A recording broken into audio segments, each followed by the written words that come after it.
শুভ সকাল। আজ বৃহস্পতিবার 20শে মার্চ 2025। রণে বনে জলে জঙ্গলে যখনই বিপদে পড়িবে আমাকে স্মরণ করিও, আমি রক্ষা করিব। এই কথাটি যিনি প্রচার করেছেন এবং পদে পদে ভক্তরা অনুভব করেছেন, সেটা অন্য কেউ নয়, আমাদের শ্রী শ্রী লোকনাথ ব্রহ্মচারী বাবা। আমরা জানব লোকনাথ ব্রহ্মচারী বাবার জীবনী এবং বারদি আশ্রমের বিভিন্ন মহিমা। চলুন। বাংলাদেশের অন্যতম জনপ্রিয় মন্দির বারদির লোকনাথ ব্রহ্মচারী আশ্রম। এটি ঢাকা শহরের কাছেই অবস্থিত। ঢাকা হতে বারদি আশ্রম প্রায় 40 কিলোমিটার। ঢাকা বিভাগে নারায়ণগঞ্জ জেলার সোনারগাঁও উপজেলায় এই বারদি গ্রামে এই মন্দির অবস্থিত। এখানে ঢাকা থেকে যাইতে গুলিস্তান বাসে উঠে মোগরাপাড়ার 4 রাস্তায় গিয়ে সিএনজিতে তার মাধ্যমে যাওয়া যাবে। এখানকার গ্রামের নাম বারদি, তাই এখানে আশ্রম হয়, এখানে বারদি আশ্রম নামে পরিচিত। শ্রী লোকনাথ বাবা এখানে 22 বছর, শেষের যে 22 বছর তিনি এখানে কাটিয়েছেন এবং এখানেই তার সমাধি মন্দির প্রতিষ্ঠিত হয়েছে। আর এর মধ্যে যে বড় একটা বকুল গাছ আছে, এই সিদ্ধ বকুল গাছটা বাবা লোকনাথ ব্রহ্মচারী নিজ হাতে লাগিয়েছিলেন। এখন জানবো বাবা লোকনাথ ব্রহ্মচারী সম্পর্কে কিছু কথা। মূলত শ্রী লোকনাথ ব্রহ্মচারী 1730 খ্রিস্টাব্দে 31শে আগস্ট আবির্ভূত হন। কলকাতার উত্তর 24 পরগনা জেলার কচুয়া গ্রামে এক ব্রাহ্মণ পরিবারে জন্মগ্রহণ করেন। শ্রী লোকনাথ ব্রহ্মচারী সিদ্ধি লাভের পর তিনি বিভিন্ন দেশ ভ্রমণ করেন, বিভিন্ন পাহাড় পর্বতেও উনি অবস্থান করেন। তারই ধারাবাহিকতায় একসময় উনি বাংলাদেশের বারদিতে আসেন এবং সেখানে এসে ডেঙ্গু নামে এক লোক ফৌজদারি মামলায় আসামি হয়ে ওনাকে বাবা লোকনাথ ব্রহ্মচারী তার নিজস্ব কৃপায় সেখান থেকে উদ্ধার করেন, অথবা মিথ্যা মামলা থেকে তিনি নিষ্কৃতি পান। আর তারই ধারাবাহিকতায় সেখানকার জমিদার এটি জানতে পেরে বাবাকে অনুরোধ করে শ্মশানের কাছে একটি আশ্রম প্রতিষ্ঠা করে দেন।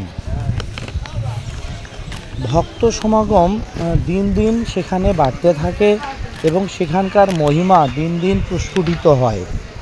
অবশেষে 1890 খ্রিস্টাব্দে 1 জুন 11:45 বাবা মহাসমাধিতে মগ্ন হন। তখন ওনার বয়স ছিল 160 বছর। শ্রী লোকনাথ ব্রহ্মচারীকে অনেকেই ভগবান আখ্যা দিলেও মূলত তিনি একজন সিদ্ধ পুরুষ। দেবাদিদেব মহাদেবের সবচেয়ে প্রিয় ভক্ত ছিলেন শ্রী লোকনাথ ব্রহ্মচারী। রাখির উপবাস এখানকার জনপ্রিয় উপবাস, যা কার্তিক মাসের শেষ 15 দিনে প্রতি শনি এবং মঙ্গলবার এই অনুষ্ঠান হয়ে থাকে।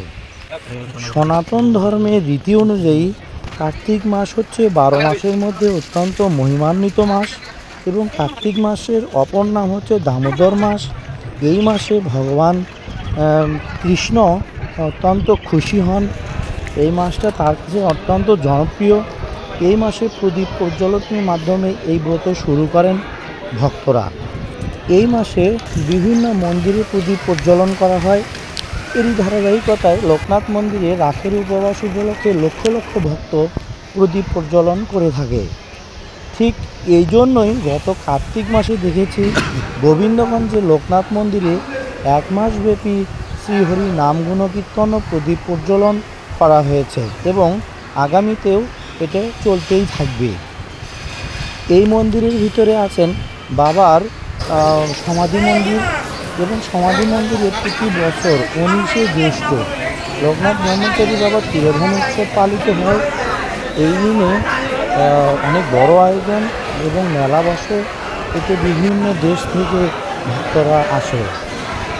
3 থেকে 5 তলার উপর থেকে অথবা ছাদ থেকে বিভিন্ন মিষ্টান্ন এবং বাতাসা ভক্তদের জন্য ছুড়ে দেওয়া হয়। আর এইটাকেই হরিলুট নামে পরিচিত। সেই দিন সেখানে গীতা পাঠ, নাম সংকীর্তন, বিভিন্ন মহিমা এখানে উপস্থাপন করা হয়। আমাদের এখানে অনেকগুলো থাকার জন্য আশ্রম দেখছি, থাকার জন্য ব্যবস্থা দেখছি। সেখানে নামমাত্র মূল্যে থাকা এবং খাওয়ার ব্যবস্থা আছে। সকালের জন্য বাল্যভোগ, দুপুরে বা বিকেলবেলার জন্য রাজভোগ।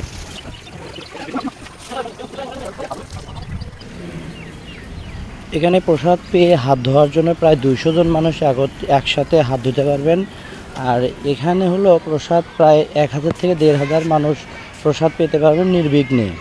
আমরা এখানেই প্রসাদ পেয়েছি, খুব ভালো লেগেছে। পাশে আছে শনি মন্দির, শনিদেবের মন্দির আছে। তারপরে অপরূপ সাজে সজ্জিত গাছ এবং বিভিন্ন। আর সামনে আসো, তুমি সামনে আসো, এর ভিতর দিয়ে যাও।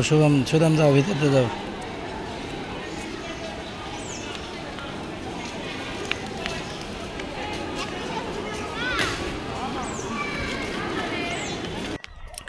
লোকনাথ বাবার আশ্রম থেকে আমরা এখন চলে এসেছি পানাম নগরের। পানামের সেই সোনারগাঁওয়ে শিল্পকর্ম জয়নুল আবেদিনের যে বিভিন্ন তার কারুকার্য জাদুঘর, সেই জাদুঘরে এসেছি। এখানে ঢুকতে গেলে আমাদের দেশীয় লোকের জন্য 50 টাকা, আর সার্কভুক্ত দেশের মধ্যে হলে 100 টাকা, এবং সার্কের বাহিরে যদি কোনো দেশ থেকে লোকজন আসে তাহলে তাদের জন্য 300 টাকা হারে এখানে ঢুকতে হবে। এবং ঢুকে এখানে জমিদার বাড়ি, বড় বাড়ি, বিভিন্ন ধরনের শিল্পকর্ম, বিনোদন পার্ক আমাদের খুব ভালো লেগেছে। যে আমরা দেখছি শিল্পকর্ম, জয়নুল আবেদিনের চিত্রপট, এবং ভিতরে আমরা ঢুকে তার যে সেই সময়কার তার জামা কাপড় থেকে শুরু করে বিভিন্ন জিনিসপত্র, মাটির খেলনা জিনিস বা বিভিন্ন জিনিস আমরা দেখেছি, ভালো লেগেছে, অনেক কিছু জানতে পেরেছি, খুব ভালো লেগেছে। সবাই আসবেন এখানে। ধন্যবাদ সবাইকে।